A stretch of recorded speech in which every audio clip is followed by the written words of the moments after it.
So that brings me to another question I had. The question is about if you had any views, and again, this is obviously just like your personal perspective. You're not a medical professional, you don't know everything, but I'm just curious if your personal perspective gives you any potential insight into the issue of people who are like batshit crazy, people who really seem to have lost the ability to function in society, who, you know, when people talk about stuff like this, the response is often, if you're doing anything other than ascribing to mainstream psychiatric orthodoxy, people will inevitably come out and say what you're doing is dangerous. There are people who cannot function without these drugs. By even mentioning the idea that this might not be a problem that should be solved through medicine, you are being dangerous.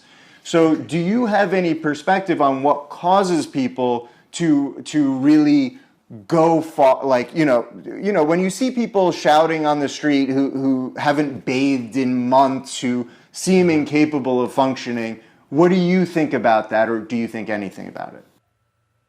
Yeah, well, I think that's a related point because I think, like I was saying, when you shut these parts of yourself out, they start to take on these other expressions. But if you shut people in society out, they might well do the same thing, because if you can't, I mean, one thing that people seek above anything else is attention, in whatever form. I mean, it's best to get it in an affectionate, loving form.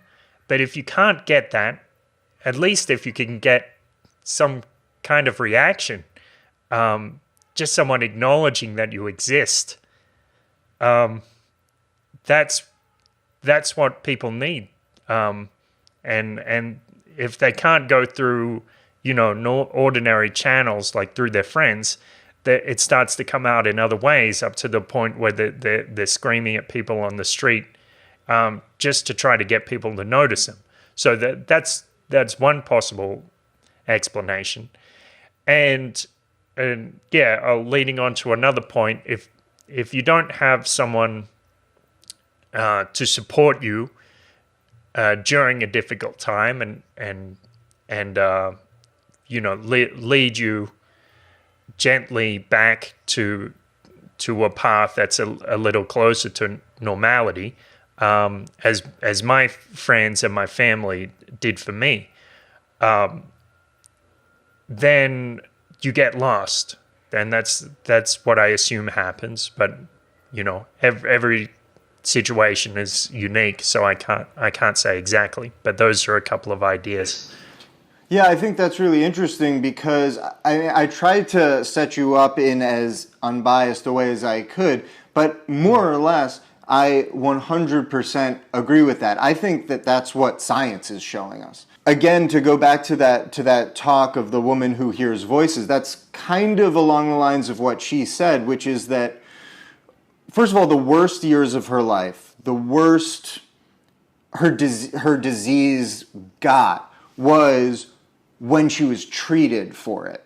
And what it sounds like happens is that when the experience isn't dealt with properly, it can lead to spiral situations, to like cascading situations. And I think your insight was really interesting, because alienation is, as many people know, like social alienation is supposedly one of the most damaging experiences to your psyche. I think I've even heard that our body almost responds to it as like a kind of death, because when you're not part of a society, you might as well not be alive from a genetic standpoint, from an evolutionary standpoint, and your body reacts accordingly. So whereas it might have sounded simplistic or really out there when you said, when people are disconnected, they try to get attention in all kinds of ways, I think that's actually a very scientifically verifiable point, and it is what science is showing us, and it makes perfect sense. I mean, if their body thinks that they're basically dying because they're being isolated, then they're going to reach out. They're going to reach out in whatever ways they can. And if their mind is functioning in a slightly different way already because of a different neurochemistry, those two things could combine to have a really toxic effect, which could then create a negative feedback loop where you spiral into this situation, and with nobody there to help you out of it, to guide you out of it, things could just get worse and worse and worse. And somebody handing you a drug and lying to you about what it's going to do and the effect it's going to have shouldn't help. It's not a surprise that that doesn't help much, because it doesn't make sense. It doesn't make sense at all.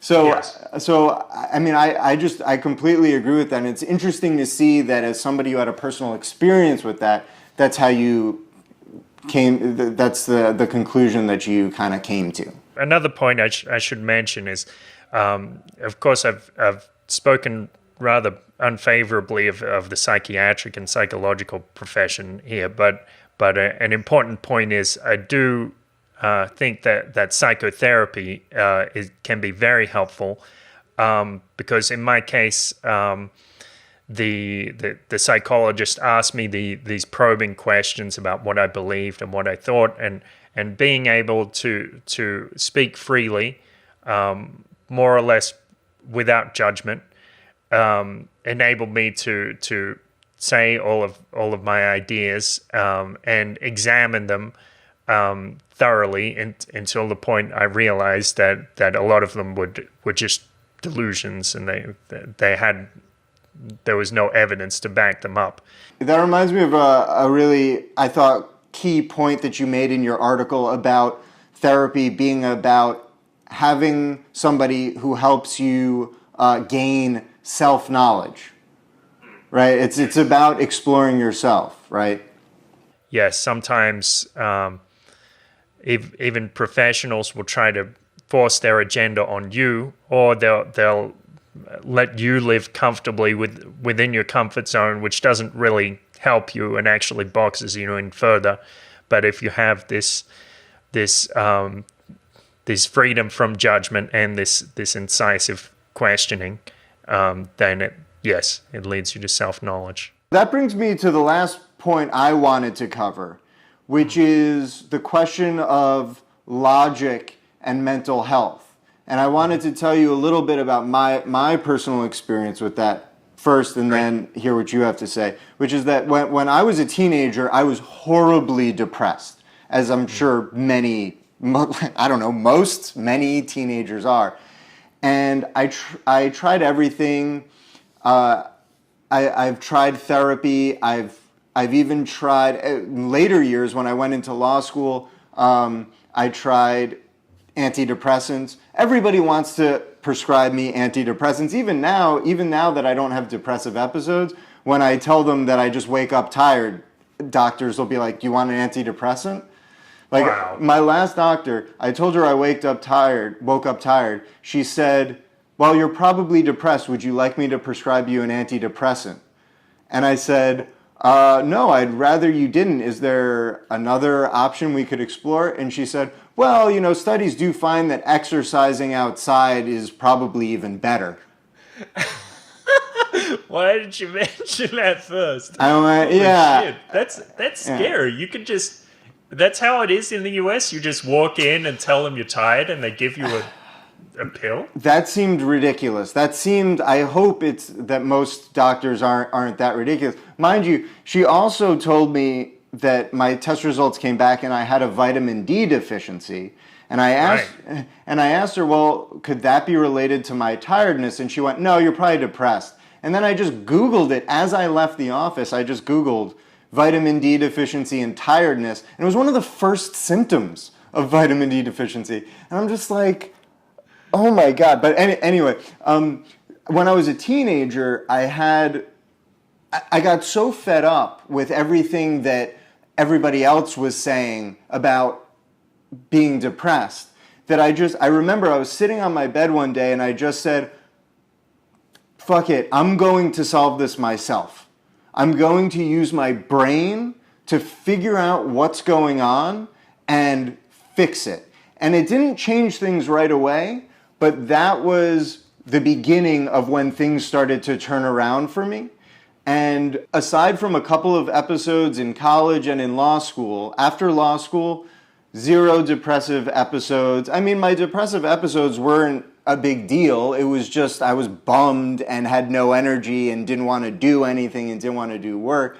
I had always felt that decision to take control of it and to use logic to solve the problem was huge. And you talked about that in your article about the importance of owning your mental state, of applying reason to the issues you're undergoing. I wondered if you had anything more you wanted to say about that. Yes, it's a tricky one to talk about, but I do find a lot of the time, of course, logic isn't well understood by a lot of people. I remember when I took a course in logic, a statistic which was mentioned was something like among university students, about 86% don't understand logic, and that's among university students. So you can imagine what it might be like in the general populace. And the problem, I mean, it's not always a problem if you don't understand logic, but it definitely helps, because if you have an idea where you're like, okay, step 1, I feel bad. Step 2, I felt bad yesterday, and your conclusion is I will always feel bad. Well, no, that doesn't follow. But that can be easy to accept, especially when you're in a state that's fragile. So the thing is, logic can give you this little tool which sometimes is helpful, and you can see that no, just because things are bad doesn't mean they'll always be. And you can see, like if you have unusual experiences or unusual beliefs which you devise, you can take them and put them on the shelf a little and look at them a little more closely and see if they actually comply with the evidence and your experience. And if they don't, you can say, well, that actually brings the probability of that proposition pretty close to 0, and you don't need to worry about that anymore. That reminds me of another TED Talk that I watched. It's funny because I don't even really like TED Talks that much anymore, but they're coming up a lot. There are some good ones. There's a lot of good ones. There's a lot of good ones. It's weird because TED is like some kind of cult. They isolate you and that's another story, but yeah, go on. Well, the other video that I saw that this just reminded me of, because again, this is something, these are sentences that under certain circumstances somebody might listen to and go, this is utter nonsense. It doesn't make any sense. But in this talk, it was a talk by a scientist, and I'll include a link in the description, and I forget his name. But the talk is about how we did not evolve to see reality. We evolved to reproduce.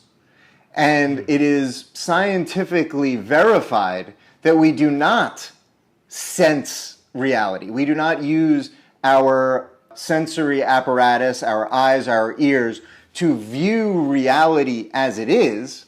We use our sensory apparatus to experience the universe in a way that maximizes our ability to reproduce. And one of the points that he made, because I think it was the head of TED afterwards interviewed him and asked him about this, is that he said, well, just because we didn't evolve to experience reality directly, we have developed other tools for getting closer, and there is evidence which suggests that logic, the scientific method, mathematics, these disciplines do give us a more direct glimpse of reality. And so there is an actual scientific, rational explanation for why logic can help you through experiences like the one you had. Because like when people think about the experience you have, they go, oh, well, you were disconnected from reality. When the truth is that you watching are disconnected from reality. We're all disconnected from reality. Yes. You were disconnected from reality in a different way than we're disconnected from reality. But the truth is that logic, science, mathematics are a way for all of us to recenter, to realign ourselves maybe more directly with reality.